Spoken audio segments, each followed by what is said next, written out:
They paid doctors to lie, they taught kids to smoke, they put babies in ads drinking soda. These aren't made-up stories. These are real commercials that actually aired on American TV. From Volkswagen's racist accident that spelled the N-word to another brand mocking transgender people during the Super Bowl, these forgotten ads show just how messed up advertising used to be. The most shocking part? Some of these ran just a few years ago. Back in the mid-1900s, American advertising wasn't just about selling products. It was a mirror of what society believed at the time, and some of those beliefs were shocking. From the 1930s to the 1950s, brands used fake science and old-fashioned views about men and women to convince people to buy.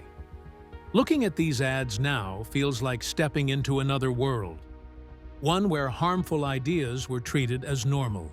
Take gender roles, for example. Women weren't shown as individuals with goals or careers. Instead, they were mostly seen as housewives, always smiling, always cleaning, and always trying to impress their husbands. One ad from Kellogg's Pep cereal in the 1930s shows a man coming home from work while his wife greets him with a feather duster in her hand. He looks at her and says, "So, the harder a wife works, the cuter she looks." And if that wasn't enough, he adds, "Gosh, honey, you seem to thrive on cooking, cleaning, and dusting, and I'm all tuckered out by closing time." The image in the ad makes it worse.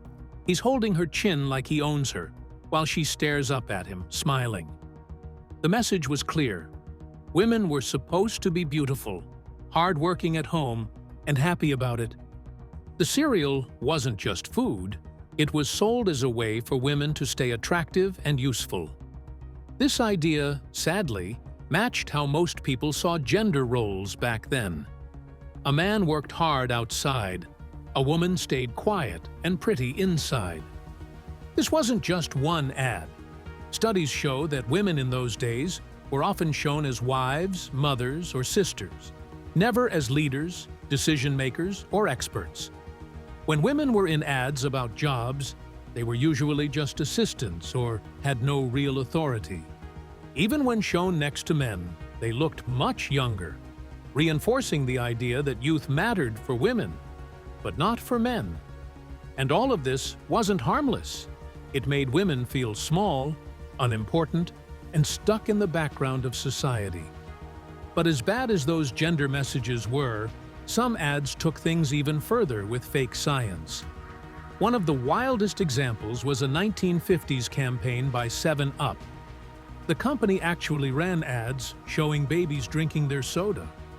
In one, there's a picture of an 11-month-old baby holding a bottle of 7-Up with the caption saying, "This young man is 11 months old, and he isn't our youngest customer by any means." The ad told moms that 7-Up was so pure and wholesome, they could feel good about giving it to babies. It gets crazier. They actually suggested mixing 7-Up with milk to help toddlers drink more.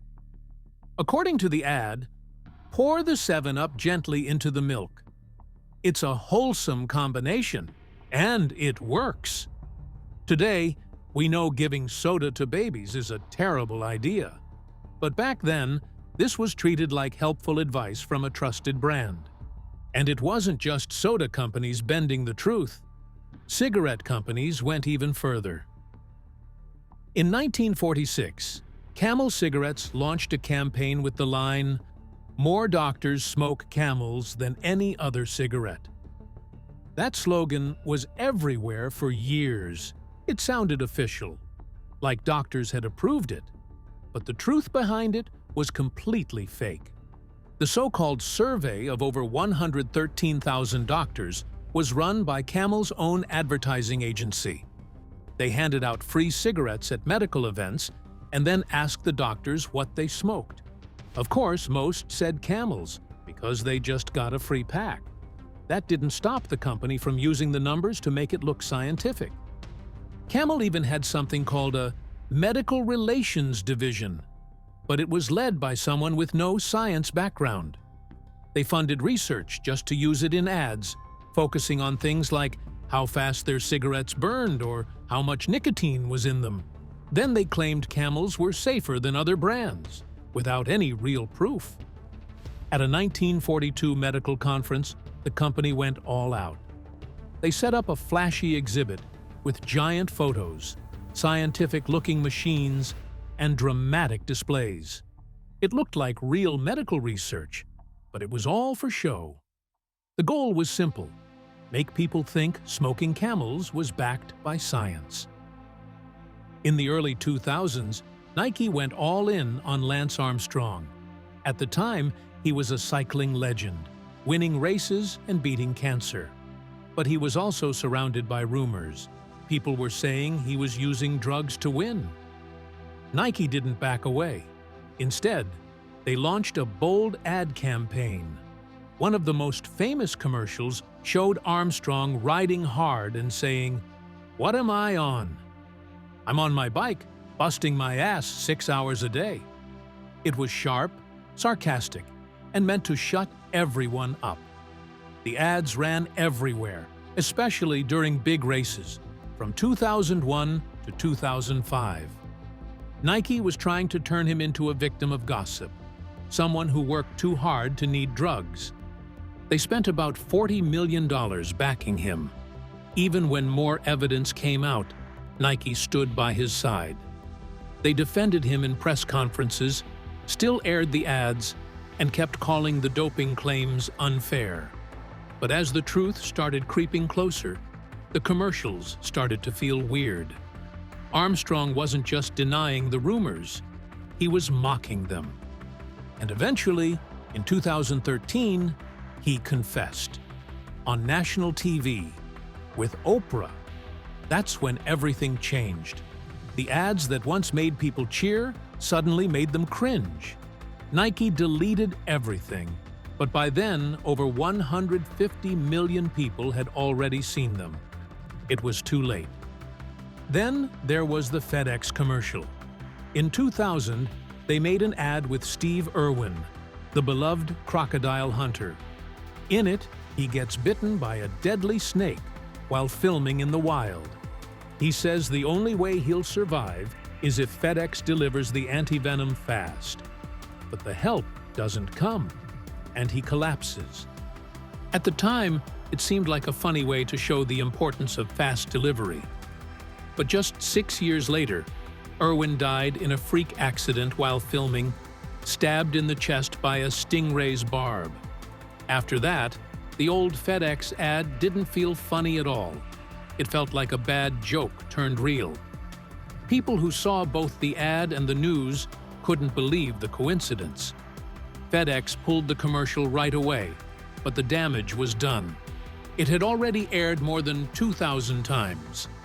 Long before that, Nestlé had its own disturbing moment. In the 1950s, their quick chocolate milk ads featured a ventriloquist and two creepy puppets named Danny and Farfel. The puppets would sing a jingle. Then Farfel would slam his jaw shut with a loud, snapping noise. Some kids thought it was funny. Others thought it sounded like someone's bones breaking. Parents complained. Psychologists said it could scare children. But Nestlé kept running the ads for more than a decade. The puppets showed up during family shows, smiling and snapping their jaws across 86 different commercials. By the end of the campaign, almost every TV-owning household in America had seen them. KFC also tried something different and failed. In 1967, they made a strange commercial starring Colonel Sanders himself. It showed him strapped to a lie detector, being grilled by serious men in suits. They wanted his secret recipe, and he wouldn't give it up. The lights were dim, the music was tense, and the whole thing felt like a scene from a spy movie. Instead of making people hungry, it made them uneasy. Viewers remembered it, sure, but many said it made them feel nervous about the brand. KFC didn't run it for long. After just a few months, they quietly moved on. In 2004, Burger King launched one of the weirdest campaigns of all time. It was called Wake Up with the King. In the ad, a man wakes up in bed to find the King, Burger King's silent, plastic-faced mascot, lying right next to him. No words, just a creepy smile and a breakfast sandwich. It was supposed to be funny, but a lot of people thought it was terrifying. The campaign cost millions and ran for years. In each version, the King showed up in even more uncomfortable places: bathrooms, bedrooms, even showers. Younger viewers found it hilarious. Older folks? Not so much. Many said it felt like a horror movie dressed up as a fast food ad. Eventually, Burger King dropped the whole thing, but not before it reached hundreds of millions of people. Knorr Soup tried something even darker. In the 1980s, they released a commercial featuring a ragged scarecrow trying to break into a house. The scarecrow had a blank burlap face, creepy movements, and stalked a family just to get some soup. It looked more like a horror film than a food ad. The footage was grainy, the music was jarring, and the final line, "So good you go schloop," only made things worse. People hated it. TV stations got hundreds of complaints. Knorr's parent company got thousands of angry letters. And while the scarecrow didn't last long on screen, he left a lasting memory in the minds of everyone who saw him. Volkswagen has always had a complicated past, but in 2020, it stepped into controversy again. And this time, the backlash was immediate. It started with what seemed like a harmless Instagram ad for the new Golf. Just 10 seconds long, the video showed a dark-skinned man being tossed around by large white hands, as if he was just a toy. The hands pushed him away from a yellow Volkswagen and flicked him into a small doorway. That doorway had a sign above it, Petit Colon, which in French means little colonist. It didn't take long for people to connect the dots. But that wasn't all. As the words Der neue Golf faded onto the screen, viewers noticed something chilling. For a split second, the letters briefly spelled out Nigger, a racial slur in German that has the same weight as the N-word in English. It was subtle, but it was there. Volkswagen's first response only made things worse. They claimed they were shocked anyone could misunderstand the ad, and said the race of the man didn't matter. That tone-deaf reply triggered a firestorm. Over 15,000 complaints poured in within just one day. European media ran headline after headline. Finally, the company backed down. They admitted the ad was wrong and tasteless, but by then, the damage was done. What made it worse was Volkswagen's history. This wasn't just any company. It was born in Nazi Germany and built with forced labor from concentration camps. People already had their doubts about the brand's image. This ad confirmed their fears. And when journalists looked deeper, it got even more disturbing. Internal records revealed the ad had gone through 14 layers of approval. 14! No one stopped it. No one questioned it. That raised serious questions about who was calling the shots, and whether diversity was even part of the conversation inside VW. But this wasn't the first time Volkswagen got caught in a mess like this. In 2019, their CEO used a phrase that sounded dangerously close to the Nazi slogan, Arbeit macht frei, the one that hung over the gates of Auschwitz. He said, Arbeit macht frei, referring to earnings before interest and taxes. People were horrified. He apologized. Months later, another ad got banned in the UK for showing men having fun, while a woman stayed behind with a baby carriage. Again, people called it outdated and sexist. Again, VW said sorry. Now, while Volkswagen's troubles were rooted in history and corporate culture, another company took a very different but equally disturbing route to controversy. In 1974, Love's Baby Soft hit the shelves. It was cheap, colorful, and clearly aimed at teenage girls. The packaging looked sweet and innocent, but the messaging behind it was anything but. The scent itself was meant to smell like a baby, fresh, powdery, and soft. But the ads didn't just promote innocence. They mixed it with something unsettling.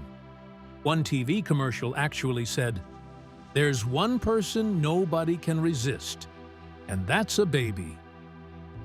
Then it introduced the fragrance as clean baby that grew up very sexy.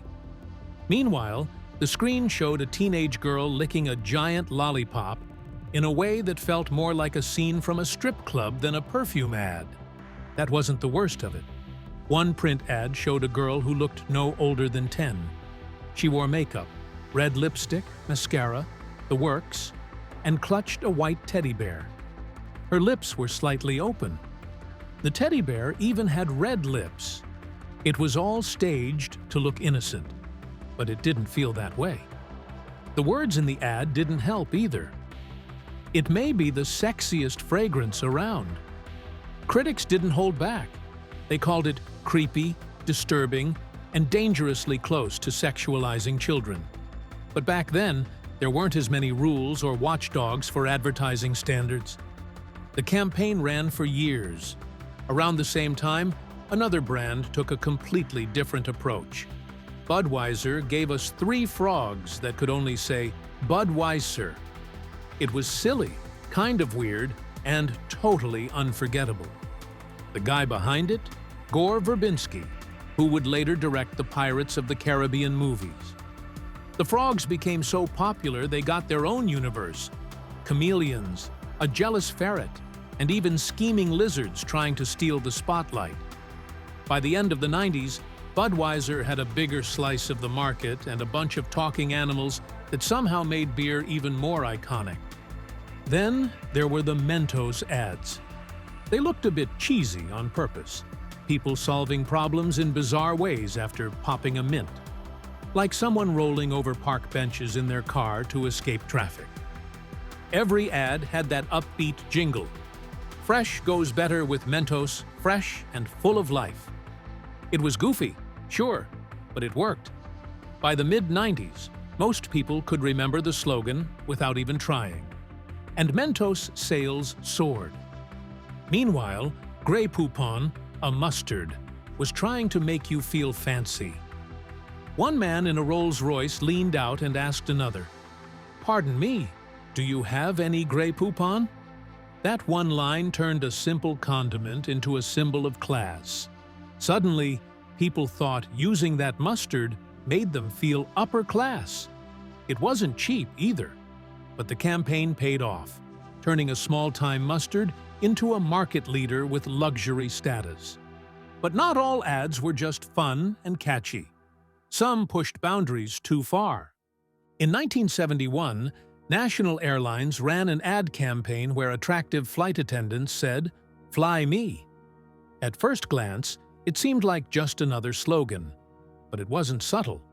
Women's rights groups quickly called it out for being sexist and degrading. Still, the campaign worked, at least in terms of numbers. Passenger traffic went up by nearly a quarter, but the backlash was loud, and after 2 years, the airline pulled the plug. Then came something even more controversial. In 1997, during the Super Bowl, Holiday Inn aired a commercial that shocked millions. It showed a beautiful woman at a high school reunion catching everyone's attention. As she walked, a narrator started listing off all her surgeries: nose, lips, chest.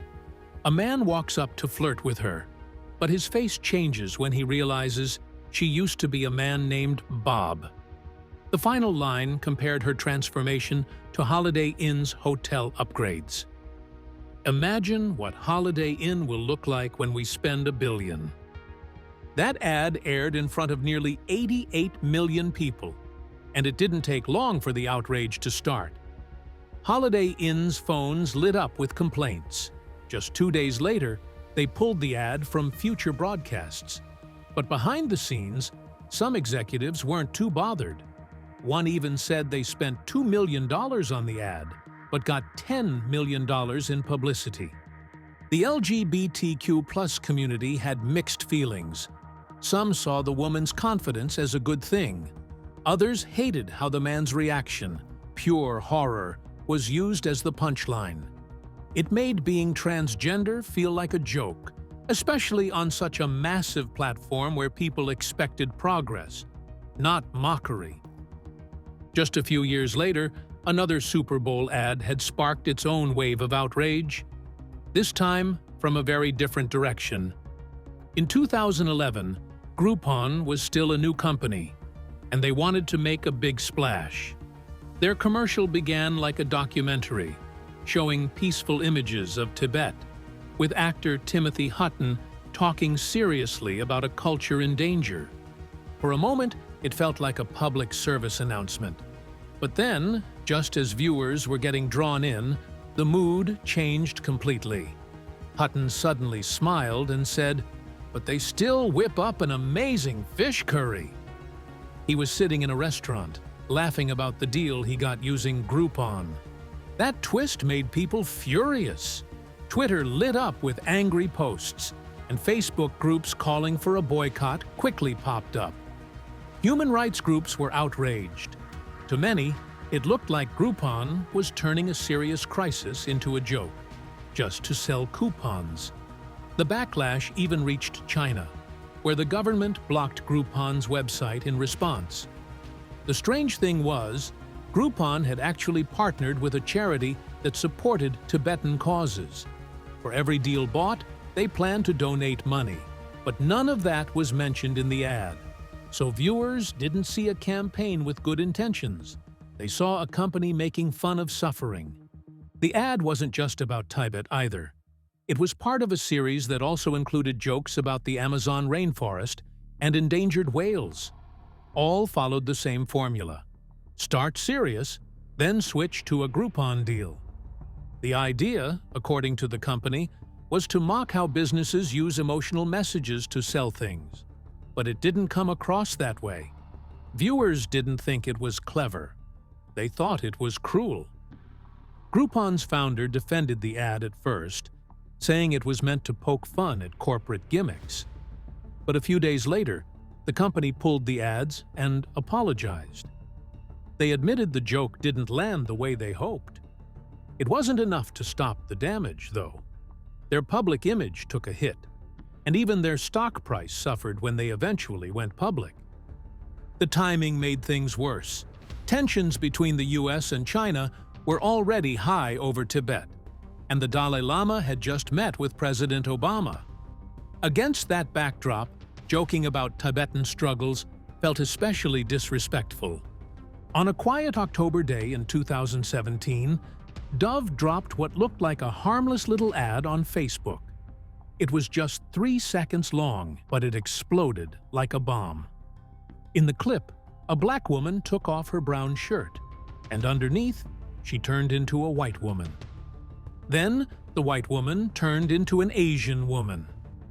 Dove had meant to show that their body wash was for every skin type, but instead, people saw something else, something ugly. Social media lit up. Makeup artist Naomi Leanne Blake grabbed a screenshot and posted it online. It spread fast. People were furious. To many, it looked like Dove was saying that black skin was dirty, and washing it off made you clean and white. It hit a nerve. And it wasn't just random internet users who spoke up. CNN's Keith Boykin pointed out that Dove had done something similar before. He posted another old ad. This one showed 2 women of color and a white woman in front of before and after signs. He wrote, "One racist ad makes you suspect. 2 racist ads make you kinda guilty." That's when things really took a turn. People started bringing up the long, disturbing history behind it all. How soap ads in the past had pushed racist ideas. Ads from the 1800s and early 1900s had literally shown black children being washed white. They weren't just offensive. They were built on the idea that white skin was better. Whether Dove meant it or not, their new ad echoed that same old message. Within 24 hours, Dove deleted the ad and posted an apology. They said, "We missed the mark." But it didn't sit well with many. Director Ava DuVernay called their apology weak. She said, "You can do better than missed the mark." A sociology professor, Abigail Sewell, didn't hold back either. She called Dove's marketing team fundamentally racist and said she was done with their products. It was a brutal moment for the brand. Dove had spent over a decade building a reputation for being different. Since 2004, their campaign for real beauty had celebrated real women. Every size, every skin tone. Their ads had made people feel seen. That campaign had turned Dove into a giant, jumping from $2.5 billion in sales to $4 billion. But now, that feel-good image was cracking. And the cracks weren't new. In 2011, people had already called out another Dove ad that seemed to show women going from dark to light. A few years later, in 2014, they ran another one with the same tone-deaf message. It was starting to look like more than just bad luck. Then, the black model from the 2017 ad, Lola Ogunyemi, stepped up. She said she had joined the campaign proudly. She was excited to be the black face of a major beauty ad. According to her, the full video wasn't racist. It featured 5 women from different backgrounds, showing that the product was for everyone. She said the clip had been taken out of context. But for many viewers, the damage was already done. Marketing experts had another take. They said the real issue wasn't the video, it was who approved it. A diversity consultant pointed out that if Dove had people of color on their decision-making team, the ad never would have gone live. It was a blind spot caused by a lack of representation in the boardroom. This all hit Dove's parent company, Unilever, too. Unilever had built its name around values like sustainability and responsibility, but that just made the whole thing worse. They weren't supposed to make these mistakes. And yet, they had. Again and again. What this whole incident really showed was how fast a brand's image can fall apart in the digital age. One mistake, one short clip, and the trust built over years can collapse overnight. Dove had spent over a decade showing how inclusive they were. But those 3 seconds made people wonder if they ever really meant it. Then came 2019, and this time, it was Peloton's turn to feel the heat. It all started with a Christmas commercial. A woman gets a Peloton bike from her husband. She's already fit, but she records a video diary of her workouts throughout the year. At the end, she thanks him. The company thought it was a feel-good story, but the internet saw something else, and they were not having it. People said the ad felt off. Why would a man give his slim wife a fancy exercise bike? Was he hinting that she needed to lose weight? The actress looked nervous and unsure in the video. It felt like she was trying to please someone instead of enjoying the journey. And her home? It was huge, filled with sunlight, totally unrealistic for most people. The bike alone cost over 2,000 euros, plus a monthly subscription. It came across as out of touch, rich people propaganda dressed up as motivation. At first, nobody noticed the ad, but by early December it was everywhere. Social media users shredded it. News outlets jumped in. CNN, BBC, NPR, everyone was talking about the dystopian Peloton wife. The backlash was so intense that it hit the company's wallet. Peloton stock dropped hard. In just a few days, the company lost about $1.6 billion in value. And it wasn't due to any technical issues or competition. It was because of a single ad and the storm it created. Peloton tried to defend itself, They said people misunderstood the message. They claimed their goal was to celebrate fitness journeys and show how lives could change. But their tone didn't help. They didn't show humility. And that rubbed people the wrong way. The fallout wasn't just financial. Sean Hunter, the actor who played the husband, started getting dragged online. Some people were calling him sexist or controlling, even though he was just playing a part. He later said the whole experience had hurt his real life. He was a school teacher and didn't want that kind of attention. While critics slammed the company, not everyone was on board with the outrage. Some defended the ad, saying people were being too sensitive. They believed it was just a regular fitness commercial, and the backlash was an overreaction. Still, marketing experts pointed out one big flaw: the tone. The woman in the ad seemed scared, uncertain. That's not the vibe people want in an inspirational ad. She looked like she was trying to meet someone else's expectations instead of finding her own strength. And the timing made things worse. Peloton had just gone public, and their insiders were about to be allowed to sell their shares. The last thing they needed was bad press and plummeting stock. Quietly, while everyone was busy talking about the ad, Peloton made some quiet moves. They cut their subscription prices. They teased new, more affordable products. Maybe they were trying to shift focus. Maybe they were trying to fix their image.